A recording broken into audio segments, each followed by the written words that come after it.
আজ আমি তালের ক্ষীর বানিয়ে দেখাবো। তার জন্য দুধ, তাল, তেজপাতা, নারকেল কোড়া, কিশমিশ এবং চিনি লাগবে। প্রথমেই কড়াইয়ে তালটা দিলাম। তালটা কিন্তু আমি আগের থেকে একটু গুড় দিয়ে ফুটিয়ে রেখেছি, সেটা দিয়ে দিলাম। একটু নেড়ে নেব তালটা দিয়ে।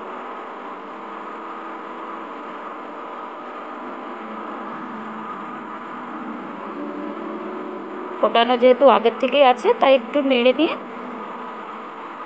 আর যতটা তাল নিয়েছি ঠিক ততটাই কিন্তু আমি দুধও নিয়েছি, আর দুধটাও আগের থেকে কিন্তু একবার জাল করা আছে। এবার আমি দুধটা দিয়ে দেব।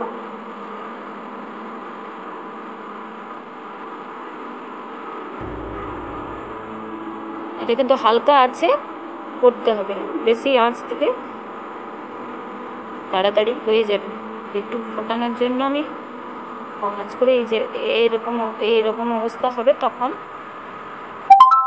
আমি তেজপাতা রেখেছিলাম সেটা দিয়ে দেব, ভালোভাবে মিশিয়ে নেব। তারপর পরিমাণ মতো চিনি দিচ্ছি, যেহেতু আমি আগের থেকে তালে গুড় দিয়ে করে রেখেছিলাম তাই একটু চিনি কমই দিলাম। আপনারা যার যেমন মিষ্টি প্রয়োজন সেই রকমই দেবেন।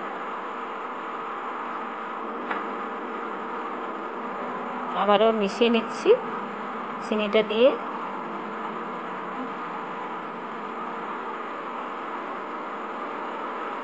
এরপর আমি কিশমিশগুলো দিয়ে দেব।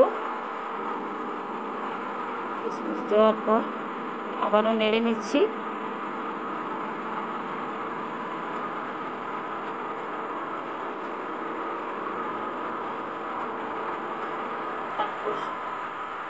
নারকেল কোড়া দিয়ে দেবো। এটা আমার শুকনো নারকেল ছিল বাড়িতে রাখা, আপনারা চাইলে এমনি নারকেল কুড়েও আপনারা দিয়ে দিতে পারেন, তবে নারকেলটা দিলে একটু টেস্ট ভালো হয়। তো দেবারই চেষ্টা করবেন যদি থাকে। আর একটু নেড়ে নিয়ে আমি এটা নামিয়ে নেব। আর আপনারা চেষ্টা করবেন এটা ঠান্ডা ঠান্ডা খাওয়ার জন্য, কারণ এটা গরম খাওয়া অতটা টেস্ট লাগে না।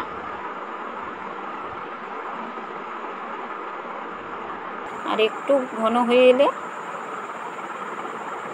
আমি নামিয়ে নেব। আর একটু নেড়ে নিই।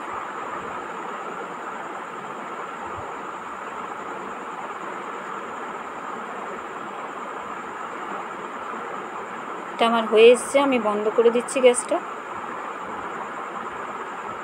এবার এটা আমি বাটিতে সার্ভ করে দেখাচ্ছি,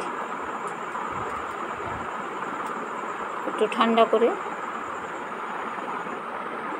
আপনারা যখনই খাবেন সেটাকে ঠান্ডাই করে নেবেন। এখন আমার ঠান্ডা করার সময় নেই, তাই আমি দেখিয়ে দিলাম।